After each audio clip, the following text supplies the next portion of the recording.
Welcome back, everybody. So as most of you know, I'm doing a Day of the Dead Halloween theme this year, and I found this sort of Day of the Dead themed cat at the Dollar Tree of all places earlier this year. Now, it's actually, I guess, a Dollar Tree Plus. Some of the stores are turning into the Plus model where they have things that are $3 or $5 as well. This was $5, and I thought it was going to do pretty good in my display. I mean, you can't beat $5 for an inflatable.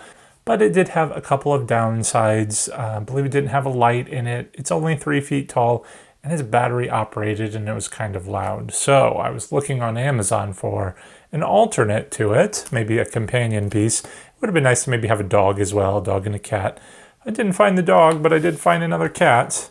And here we go. This is the one that I found on Amazon. I will put a link to it below if you're interested in it as well. But this is a 6-foot tall cat, although there is a little bit of discrepancy on that. I saw in some of the reviews, there were a couple of, well, one complaint at least said it wasn't 6 feet tall, so we're going to find out for ourselves.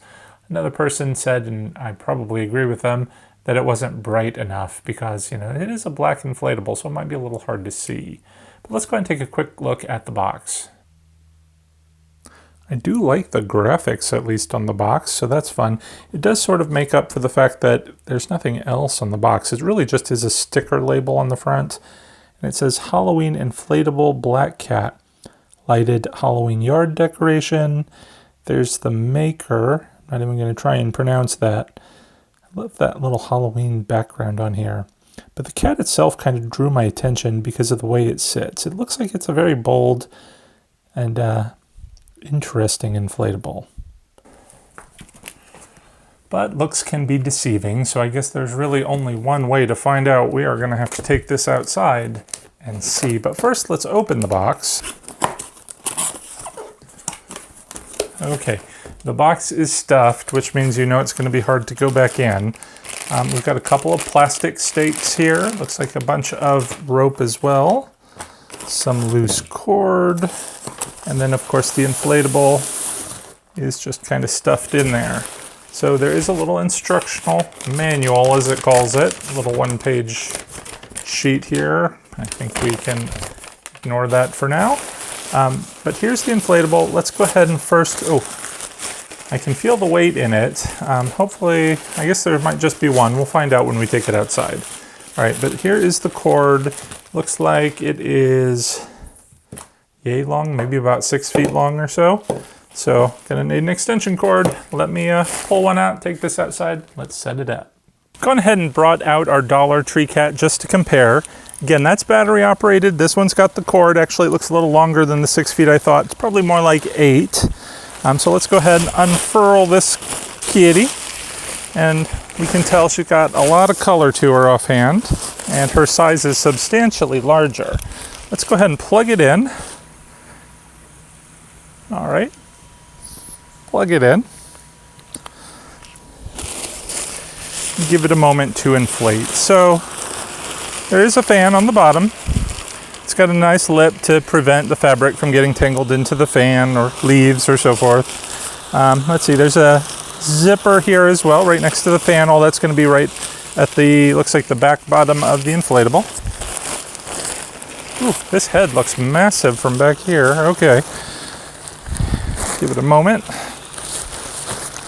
All right, so we've got the weights, it looks like in both paws, but not on the side paws. So at least the front legs will get wherever you want. And then while it's inflating, we can take a look on the back. It's got 3 lights here. There's some tethers on each side so that you can stake it down. And then, of course, we've got a nice big tail. Looks all twisted. I'm kind of curious to see how this looks all blown up here. So let's go ahead and turn him around. All right, well, he's fully inflated now, I guess. So he is substantially larger than the other cat. Let's go ahead and bring the camera in. We'll take a closer look. I do kind of like how the pink heart on the small cat coordinates with the pink of the large cat. I might actually leave both of these out here. But let's go ahead and take a quick look at the design of the big cat. This pink really stands out and grabs your attention. It's got a couple of big black ears. Now, I'm a little worried how that's going to show up at night because the lighting doesn't go up into the ears. I like how it's got a little collar with the pumpkin decor, and then of course looks like it's got some skeleton bones on it and flowers and stars, and even has little claws on his feet. Now you can kind of see his tails peeking out from behind him, which gives it a nice bit of dimension. It might have been nicer if it had stood up similar to our Dollar Tree cat like that, but you can see it, so it's not too bad. But how well are we going to see this thing at night? Let's wait for it to get a little bit darker and we'll take another look. All right, here we are at the twilight, and this is about the time that we're going to have our party and the trick-or-treaters are coming. So, of course, in a month when Halloween is here, it might be just a little bit darker. That might affect this a little bit because you get, as we feared, a lot of light coming through the face, but not a whole lot through the body. It's just enough to give it a little bit of glow. But honestly, that doesn't bother me so much because for my Day of the Dead party theme, I'm going to be having several Day of the Dead inflatables around, including a number of large sugar skulls, which will kind of mimic the face of the cat here. And I think that'll actually tie it all together and look pretty nice. He actually is going to do sort of double duty. If you watched my previous videos, you may remember I had originally considered putting one of my Gentleman Ghost inflatable figures here to stop people from going to the deck, but then we decided he looked better sitting on the balcony.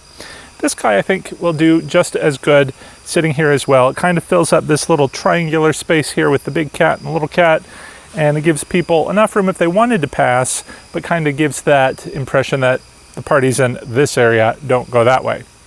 I do think we're going to need just a little bit of that extra illumination, especially because the little black cat doesn't have any lights in him. I might throw one inside, but I think with a little light off on the side somewhere shining on it, maybe something that's blinking or flashing or twirling might be a little bit fun. So overall, I think he is a good prop, but you know, we have to consider value. So the little guy that we got at the Dollar Tree was $5. This guy from Amazon was 10 times as much. So do you get 10 times as much value or impact from him? I'm not sure. Let me know in the comments what you think. But otherwise, stay tuned till Halloween and we'll do a walkthrough. You'll get to see these guys in place. Till then, you can make sure you're subscribed. We're going to do plenty more DIYs, product reviews, and store walkthroughs as we get up to Halloween. But that'll do it for today. So thanks for watching, everyone. Take care and happy haunting.